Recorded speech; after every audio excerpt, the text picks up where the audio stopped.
Good morning, good afternoon, good evening, wherever you are, whatever you're doing, and welcome to another episode of Transfer Market Metrics. Number 27, I believe, if I'm right, but that could well be wrong at the same time. The season ends on Sunday, doesn't it, people? And for all the celebrating we're planning to do, all the happiness, it's natural that a few thoughts are drifting to the summer and the window, and there is some exciting and serious links to talk about tonight. And even though he looks like he's kind of a cross between just got in from a funeral or with his accent now sounds like and looks like one of the Cray twins enforcers, Dr. Bart is here to run through the stats as ever. And with these three, how would you frame these three, Bart, specifically? Oh, good question. I personally think all of these move the dial for different reasons, but yeah. I think there's one that I think is a very interesting player, which won't cost a lot of money and would fill a hole in the squad, should we say, would be decent. And then there's two others that absolutely would move the dial and put us in I would think, a very strong position for next year. So, yeah. That's probably where I frame it. But they're all exciting signings. I mean, it's the first time the three of us have gone. I mean, the two of us have gone there. These all three are exciting. So, yeah, it's good. Yeah, if all three of these arrived at Anfield, which is a huge ask, people, we would not be sad one little bit. So let's get into it. And we will move through the pitch, as it were, tonight. And we'll start in defence with a Portuguese player. Tomás Araújo, I think it's pronounced, Araújo, but we'll go with Araújo for tonight. 23 years old, only just 23 as well, Bart. So it's a good age for Liverpool in the way we profile. Centre-back and right-back, because some people are going to call that out straight away and say, hold on, is this a right-back? But he's played both for Benfica. That's important to say. We'll talk about his speed, and I'll frame it with the start of Benfica are a selling club. We know that. That's their model. It's the way they operate. They're also looking at selling Carreras potentially to Madrid. And it's important to note, people, that this guy only signed a new deal at Christmas time, just gone. But also because it's Benfica, it's kind of fattening up the turkey for Christmas a little bit. We know what's coming. And he's linked with PSG. And more importantly, he's linked with us. And I'm sure people clocked it as well. There was that Sam Maguire exclusive article, wasn't there, that if Liverpool couldn't get Dean Huijsen, and we know where he's bound for now, that Araújo was definitely on the list. And I'm not going to lie, from the scan over I've had, Bart, I am excited about this player, but we'll run the numbers as ever. We'll stack it up and see what we come up with. Yeah, 100%. I think it's just domestic leagues, this one, just league minutes. He's in and around 2,500 minutes, which, is good. But just for league days, that's good. That's an upgrade from previous season. And, yeah, he's sort of gone up a bit. So he's playing enough minutes. And, Benfica are always in European competition. So he's going to be fairly used to playing twice a week, which is kind of what you want to do. While we're down here, though, we'll have a look at our old favourite, aerial dual win rate. And he's currently at 62% for the season. Last season, he was at 70%. So he's got a range there, so we say. That might be down to him playing more at fullback than centre-half this season, maybe than last. I don't know. But, we'll have a look at that. In terms of impact on the team, XG per 90, he is having a slightly negative impact, but not by much, sort of on the balance, which is probably what you want for a defender, I'll be honest. As long as he's not affecting you too negatively the other way, it's okay. So if we get right into it, there's a few bits to do with this one. Two profiles, as you said, which is probably quite important, I would say. Always good to have versatility in your players. But centre half starting off with, and the key areas here that is probably something to look at is tackle. So he's a bit reactive, not proactive. Yeah, he's making too many reactive decisions in centre half. This is In between the boxes, really strong. 99th, 80th, and 63rd, which is good. And then you have in the opposition box a really good profile as well. So yeah, some really key, interesting data points to look at, and a lot of green, but a bit of a worry where there are some reds here, particularly Araújo one. If we flip that to fullback, though, it's not a profile we're kind of used to seeing for a fullback for us. Defensively, probably, to be fair, stronger aerially for a fullback. Tackles still a little bit high, but the other metrics in a lower end, particularly blocks for a fullback. We normally ask our fullbacks to block cross, and this isn't happening. He is more of a passer at fullback than he is a carrier, which is something we used to see, particularly from right back. But he's not particularly effective in the defensive box. So yeah, it's kind of if you rank those, you'll see that's his areas as a fullback. So he's strong in terms of passing the football, and tackles, but it sort of goes down a lot and is particularly worse in terms of the shot creating actions and the XG created. You look at the centre half and we rank it. There's a lot more green to be said, but he has some blocks. Interceptions are still quite low for defensive metrics.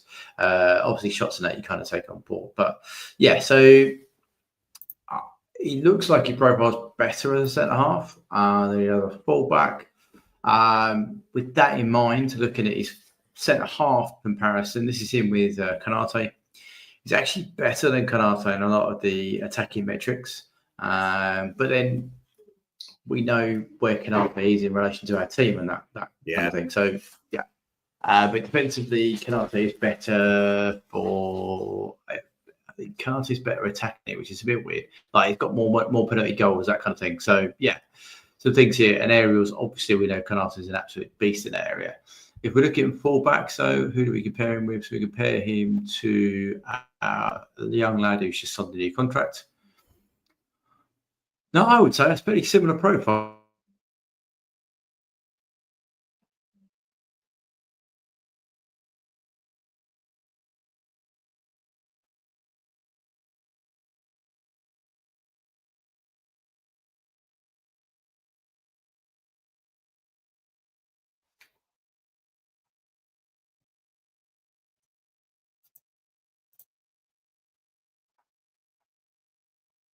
Just moving through that. So yeah, the versatility there is showing coming through because he's got a very similar profile to our current right back, which is a good and a bad thing, I suppose. Centre half wise, he looks strong, and as a backup right back, which I'm hoping that's what we'll be looking for, he's not too far. Connor is better than him, but it's not that too dissimilar, if you know what I mean. So yeah. Looking at his dashboard though, so he this is a game at the weekend. Involved in passes every couple of minutes, which is good. Low chain, so that's basically he's involved in a very short amount of time. Low chain, as in less than 5 passes, and then he'll move forward quickly. Not involved in zone 14 or half spaces, fine. He's a defensive player, so yeah, kind of want that. We look at him, his impact here. He actually created nearly just over 8% of the team's threat, which is pretty good considering he's a defender, which is nice. Pass success at 85%. Okay, that's good. It's kind of in the areas we want. And yeah, there's some positivity, I would say. He played right back in this game, so yeah, there's some interesting parts. Threat wise, what did he do to stop the opposition? And we can say, just trying to quickly find, he's probably stopped a fair amount, I would suggest. I can't see him on screen. But yeah, so there's definitely some positives to take from him.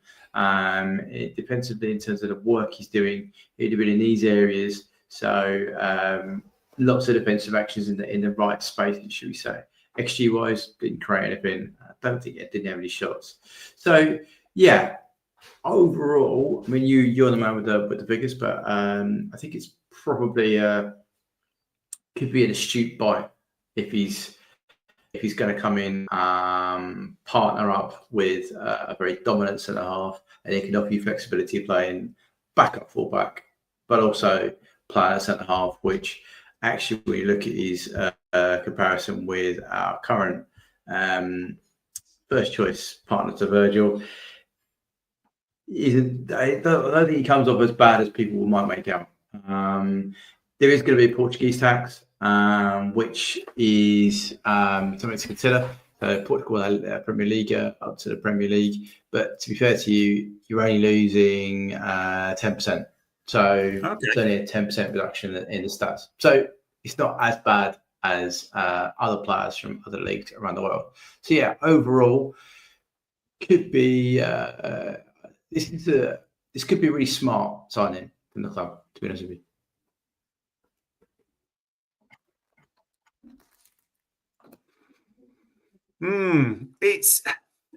I want to ask you this because the stats look great on the surface as we're analysing, and there's a few things to bring into the mix because we talk about speed and its importance in defending. This is a player 6'2" who's clocked just shy of 36 kmh in the Champions League. So he is rapid, absolutely rapid as a centre back. That's important to say. You mentioned the fees. That's important to talk about.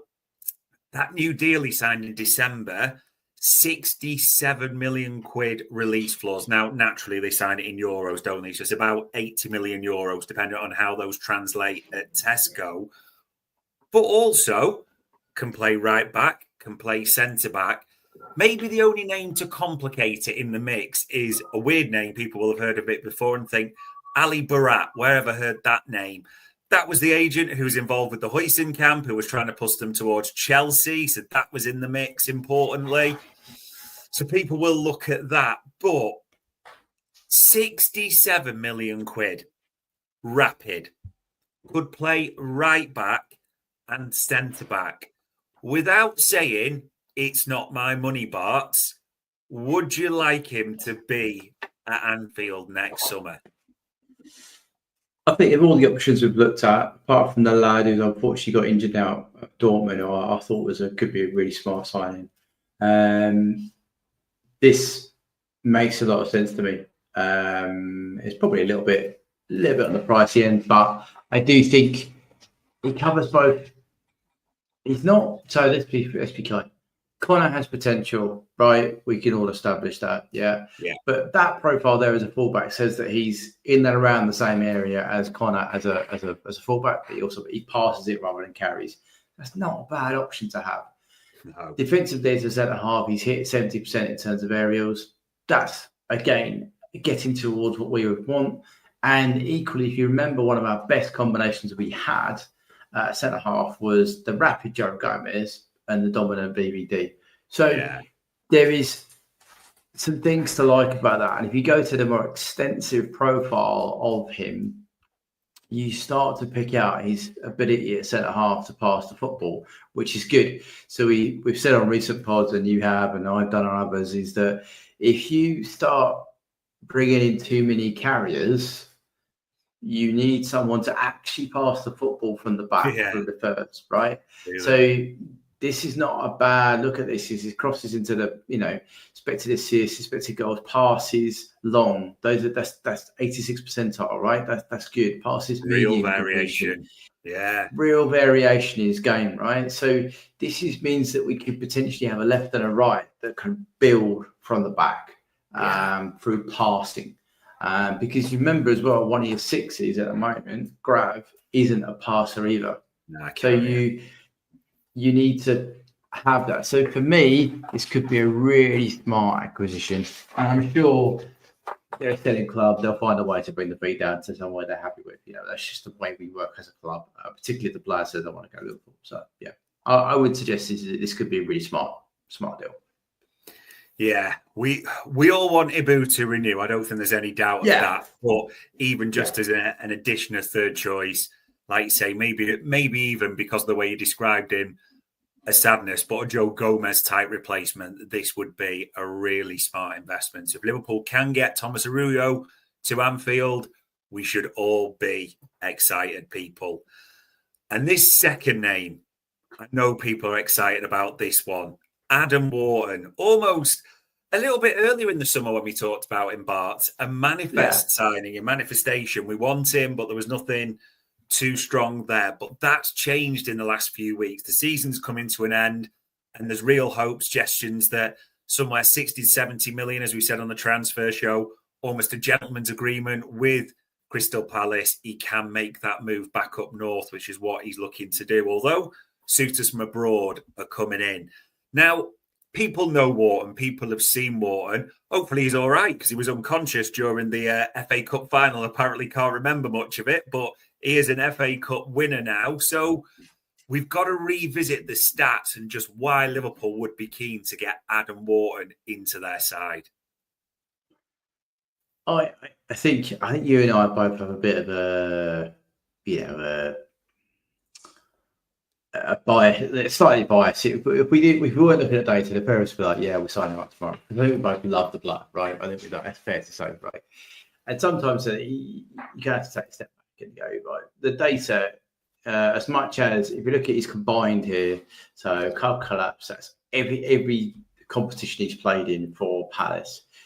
He hasn't particularly played a lot of minutes, right? He has picked up and he's coming back, and he showed this back end of the season. I think he's really started to put games together back to back, which wasn't the case when we last looked at him, right? It was a bit of a question mark about could he do it. So there is some things here I'm like, yes, this is really, really starting to look interesting, should we say. Aerially still probably a little bit low, like 30% aerial draw rate. These are slightly low for a 6, but you can compensate that with what he does on the ball. And if we look at his pass types, he has a good range. He has some switches, he has some crosses, etc. He also can play it short, medium, long. With short game, obviously 200 odd, but his medium game is higher than his short. It's higher, and his long game is still not. It's about a third of his medium and about half of his short. So a good variety in his playing, which is actually going back to the previous player we signed at. Adding this to the 6 area can't be underestimated, because it allows you to build from different parts of the pitch, and you're also not dependent on having to play Mac next to your 6. Yeah, you could play Mac further forward as well. So then you have a passer at every phase of the pitch, right? So there's a lot of things that I think to like about this player. Putting aside our usual, we still love him. But yeah, if you look at some of his other, just trying to go back to his main grid. So his main metrics here, though, this is over the last year. So he's only coming, you look at coming to form the back end of it, and things have started to improve. So progressive passes, 91st percentile. Yeah, that's exceptional for a midfielder. He's not playing in, let's just say, not a possession dominant side, right? Palace are a good side. They're not an Arsenal, City, the guys that seem to have a lot of the ball. So that's an impressive stat. And you can see that by the volume of passing isn't as high as you'd expect it to. Defensively, though, so he's a 6. He's looking to screen. So he makes interceptions. Cool. Probably makes a bit too many tackles for us. Okay, fine. But he also clearances. So when there's a knockdown for the centre half, he's there to pick the ball up and go and play the ball. So that's some good things. Yeah. Blocks we'd like to be a little bit high. As I said, aerials is a little bit low for a Dino. Attacking wise, though, shot creating actions, 93rd percentile. Given he's playing further back, right? He's not a 10. He's playing further back, right? Yeah. Non-penalty goals and XG, so XAG, so it's expected, is 76th percentile, and assisted goals is 92nd percentile. So he's not going to score you goals because he's in the 44th percentile of shots and the rest of it. But in terms of the creation side of it, I think he's really turned that on from when we last looked at him. If we compare him So we compare him to our current incumbent at the 6. Right, let's get him up. So Grab. Right, now, arguably, yes, Grab has a very dominant profile this side. So it's aerial percentage. Yeah. Stopping dribblers at him, progressive passes received, touches, take-ons, because he carries the ball, right? And he's been defensively improved for us. He's behind Wharton. He's better than Grab at progressive passes. Pass completion, Grab is actually higher. But as I said, so Wharton's only at 76, right? Which is probably a little bit low for a Liverpool midfielder. We'd expect him to be about another 10% above. But, but if you look at the attacking side of it, Wharton outperforms Gravenberg, gives you more assists and more shot creating actions. So there is a lot to like about Wharton versus Grab, but Grab, to his fair, is better in certain elements, but they could dovetail probably each other quite well. Now, one carry, one passing. There's probably still a little bit of a hole here about neither of them want to actually score. But if we're going to go to more of a definitive double pivot, that's not a bad thing to have. They both going to stay at home. Looking at around the dashboard for him versus City, so he's in and around these areas. Palace play, he's well connected here though. If you look at where he is on the pitch, the number of lines coming out of him, it's a good connection in terms of where he is, and the number of duels around him as well as red dots, which is unsuccessful, but there's also a lot of blue around him as well. So there are some things to like. He's on the ball probably once every other minute, which it probably will want that to be a bit higher. But then if you remember, the passing volume was low for F brief. So that starts to explain that for you. Good things, though, he does have some passes into zone 14 and the right half space. So always good to see him starting to hit Mo when he's not even playing with Mo at the moment. So that's good. But if you look at what that is, so Palace at the whole didn't do a lot in those areas, but Wharton on his own did three of those actions. So that's quite a good percentage considering Palace didn't do a lot on those areas. You look at him, so about 5% of the EPV, which is in and around what Grab does again. Max started to hit the heights of around 15 to 20 per game, but the Grab is an attacking player. Pass success in this game is just under 80, so that's better. Dual success 50. On the ball was about 10% of the possession. So those could go up further if the team has more of the ball, right? That's just something to know. Where was his touch mapped? We look at where he was. Where was he? He was. He was playing here in the sliver right in front of the back two. So that's not bad. EPV threat from those areas. He was curating about 7%, which is about right, which is what we looked at. What did he stop coming at him? He only lost 7% of the duels, which created EPV. So 93% stopped. That's pretty good. PPDA is 12%. He's in 12, 13, about 15% in the area he would have controlled. So it shows you he's doing a lot of defensive work to sort that out. And XG wise, he did actually get some shots off in this game and create some XG, I believe. Yeah, he did. So overall, trying to be as objective as possible. I think he still dovetails with Brad really well. I think he defensively, these numbers have definitely improved since we last time we looked at him. Yes, we would love him to do a bit more blocking and be a bit aerially dominant in the air, but those progressive passes from deep are something to be admired. If we looked at just see if I can get up his XT, I can't remember off the top of my head. Quickly do. Adam Wharton is at 0.11 XT, which is just above what Gravenberg does. Okay, so yeah, I think there's a lot to like about his package, and if we can get the fee to around what we want, I don't know what the current, would you say 70 million gentleman's agreement for a young kid who could be the future for us at that position going forward. Homegrown is a big thing this summer. I think this could be a really good deal for us. Really good signing. Without wanting to get too excited, and we No. sort of looked at those stats and they've improved a lot. But I mean, shot creating actions, you said there, 93rd percentile, over 4 a game. But also that big call out. And he said it in one of his interviews recently with Jonathan Northcroft that he sees the game as move it forward. I don't take the easy sideways pass, which probably explains his pass completion there. But the fact is, progressive passes, over 7 a game in the 91st percentile. He could really be the player, and left-footed as well, so that adds a balance at the same time.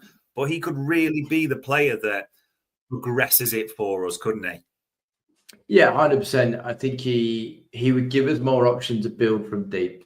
Because without a player like this, you are relying on BVD, or Mac tweaking his game slightly. So Mac can do that, but Mac is a tempo setter. He can get in around, he can move the ball, and it's a difference. So I think having another player like this that can actually help you build could be amazing, and is quite happy to sit in and be a defensive shield as well, which is probably what we're going to need as well. We've got 2 flying fullbacks playing. So I think there are some stats here that I think could really improve as well, because you give the guy the more ball. He tweaks his game a little bit, so sometimes can be safer to maintain possession, but it still gives us the progressive stuff. This could be really good for us, definitely. Is exciting, and there'll bound to be a few in the system, so you can get it out. Yes, we play a different system to Palace. Yes, he sometimes has Lerma around him. Yes, he sometimes has Will Hughes around him, etc. But for Liverpool, what we're talking about, he could be so valuable. And as you said, Bart, the options to push Mac higher at times as well, more balance. The boss the rotations he would bring would give us the strongest midfielder collection in the league by some distance. So much to be excited about by that one.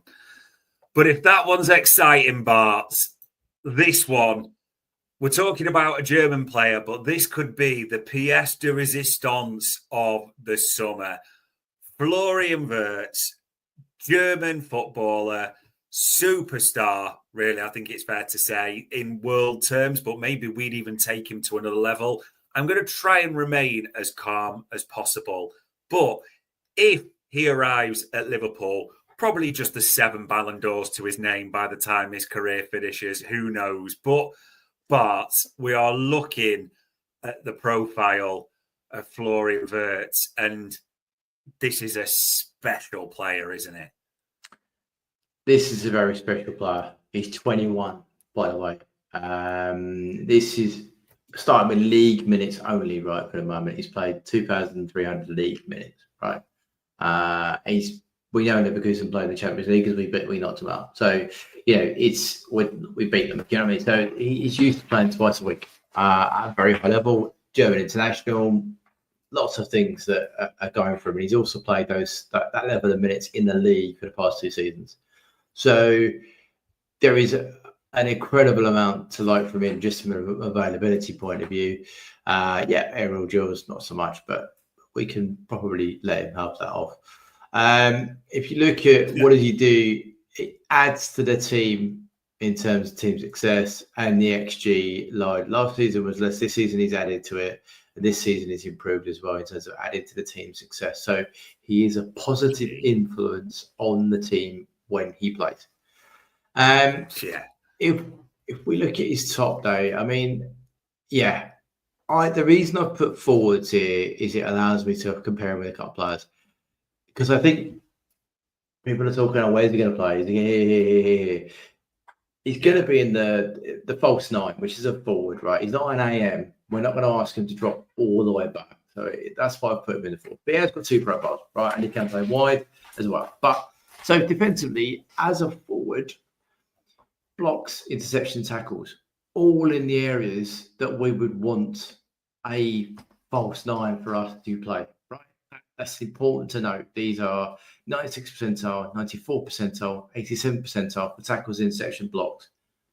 That's brilliant. That's what we want. We want our players to do that. Pump tackles is probably a little bit higher. in between the boxes, I mean, where do you want me to start? I mean, the only one that's not in the 90th is touches in the attacking box, the attacking penalty box. But everything else, 99, 95th, 99, 97, 99, 98. Yeah. You said he's a potential. He might be already just about to go supernova, and he could go supernova with us. Shot created actions, 99th percentile for a forward, right? So that's just under 5.5 a game. Expected assists is 97th percentile, assists in 99th percentile. All right.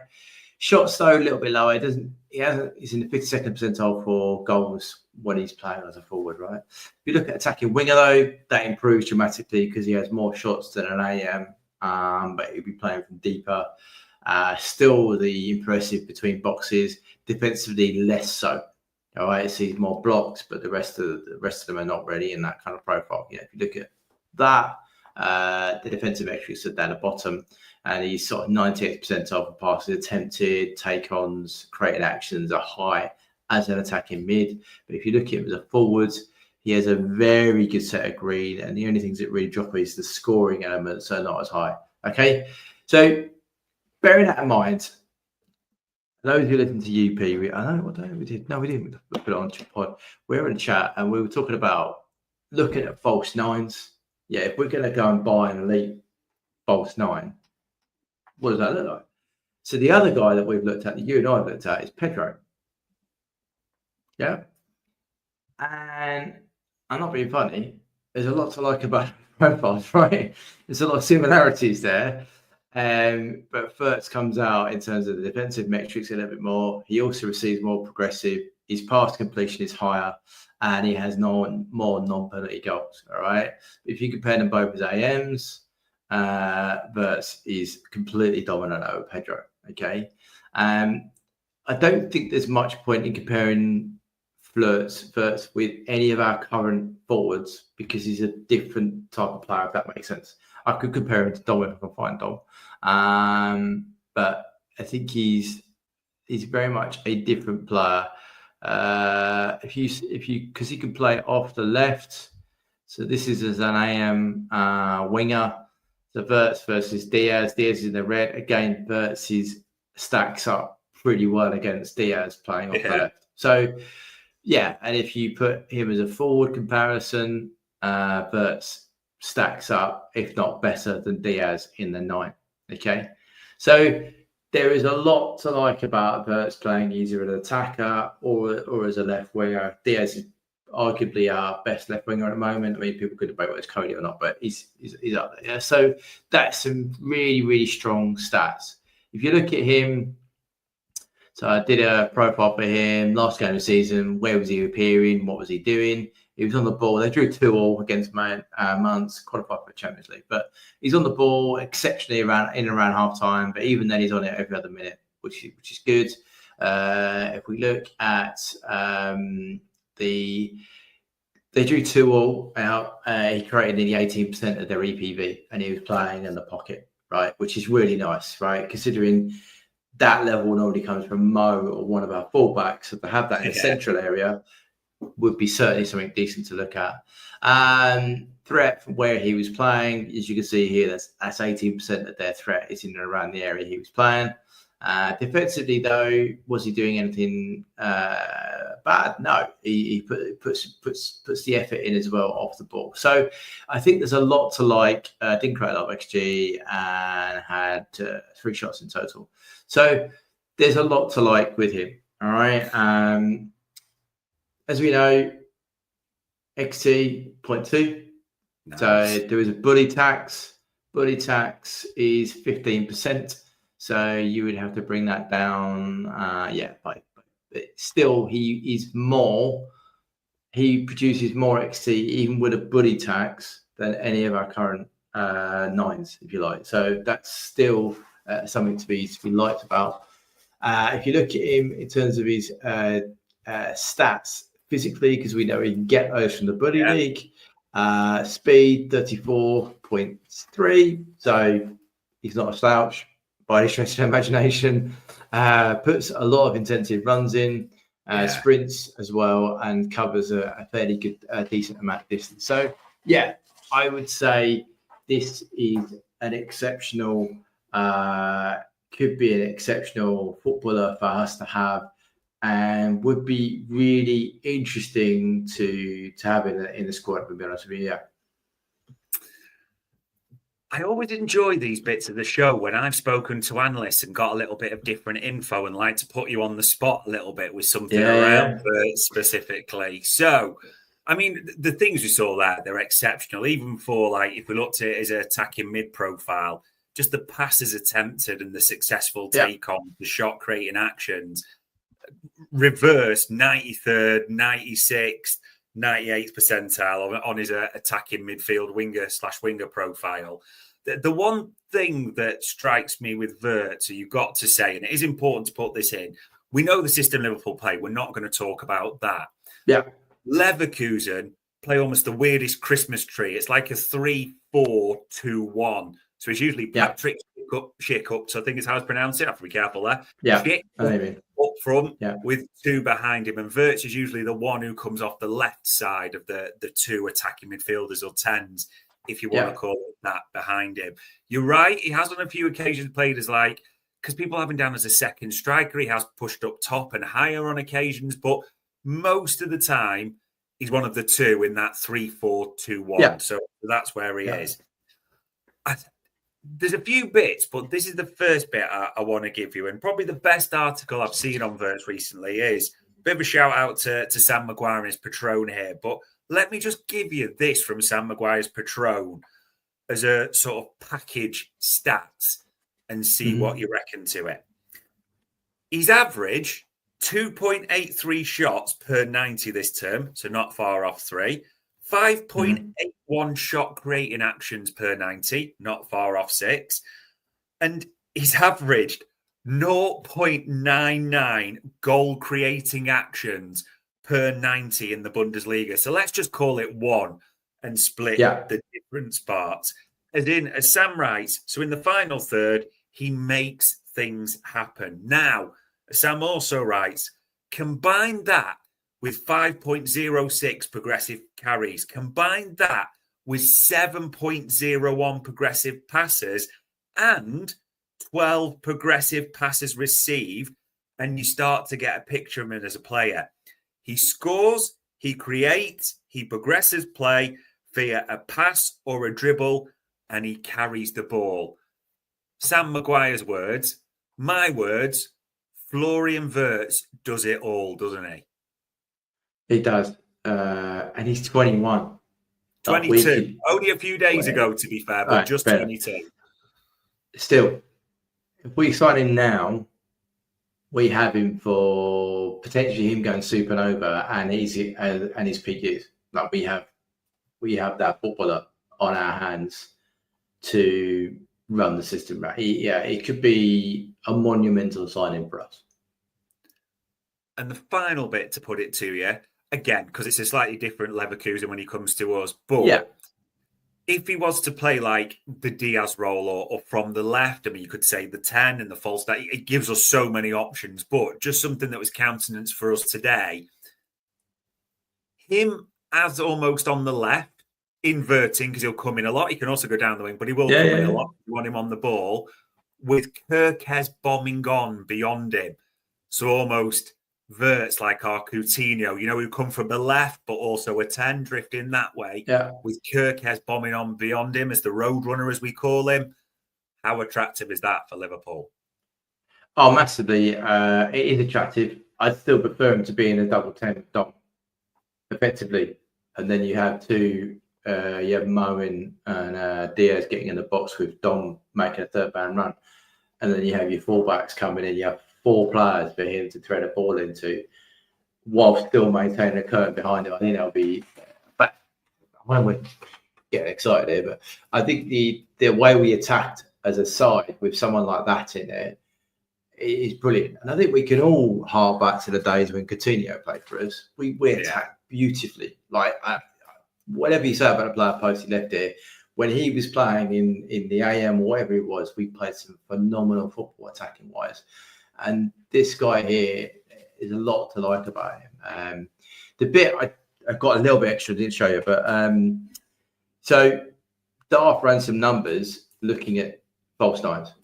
Yeah. And he's compared Wirtz with Firmino, Bobby, before he came to Liverpool. And the numbers are extremely similar, which is good for us, right? So remember, Bobby at Hoffenheim was 22, Wirtz is now, as you say, 22, right? Yeah. Non-penalty goals, 7, 8. So Wirtz has got one more than Bobby did, right? Assists, 10 and 12. So he's up, right? Shots per 90, 2.9 versus 3. Yeah. Key passes per 90, 2.1 versus 2.1. The same. Yeah. Non-penalty XG, 0.28 versus 0.27.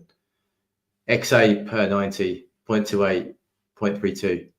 So what I'm trying to say is that these are very similar profile to Bobby when we signed Bobby from Hoffenheim. And look how that turned out. So shout out to Dar for those stats, by the way, but he profiles extremely similar way to when Bobby was at Hoffenheim the year before we signed him. Yeah, important to say that. Shout out to Darth for those. Shout out to Sam Maguire and his patron for the analysis. In simple terms, people, when a 22-year-old across the Bundesliga and Champions League already has 16 goals, 13 assists, 29 goal contributions, this is a player, just honestly, I know you say it's not our money, Bart. I don't care about the money. If I you don't can care get about this this boy one, mate. Just get him in. If there's a chance to buy him, get him in. Because you just wouldn't need to spend in that area for years. Yeah, you'll worry about the rest later in the attacking sense. So, and ladies and gents, obviously we always talk about things like contracts and other bits. You're keeping up to date with it as much as we are. It's going to be us or Bayern, isn't it? By the looks of it, we will see what happens. But there we go. Maybe we saved the best till last. But as we say that, Bart, let's be honest. If Araújo signed, if Adam Wharton signed, if Florian Wirtz signed, if all of those three signed, we'd have a party all summer. We will anyway, because we won the league, don't get me wrong. But if Wirtz is the killer there, he's the one that absolutely moves the needle beyond belief. But it's important to say, any of those three signings really improve us, don't they? Yeah, 100%. For different reasons. Like, we don't want Canate to go, but the lad would add to our defensive makeup. Right? It would give us a viable third, fourth option. Wharton would 100% add to our midfield. He would help with the rotations. He gives you something different. He gives you another 6, whereas we don't currently have that, if you like. And it's just he would 100% move the needle. We would be extremely potent in attack. Extremely potent. People, Wirtz doesn't just move the needle. We need a new Geiger counter. We would if we got him. So we will see what happens with that one. 3 to be excited about, 3 to be hopeful for. Hopefully success avails in the transfer market, but we'll see. All it leaves me to say as ever is Bart, for the time, the insight, and for running 3 exciting profiles. It is much appreciated. No worries, anytime. And ladies and gents, that was another Transfer Market Metrics for Anfield.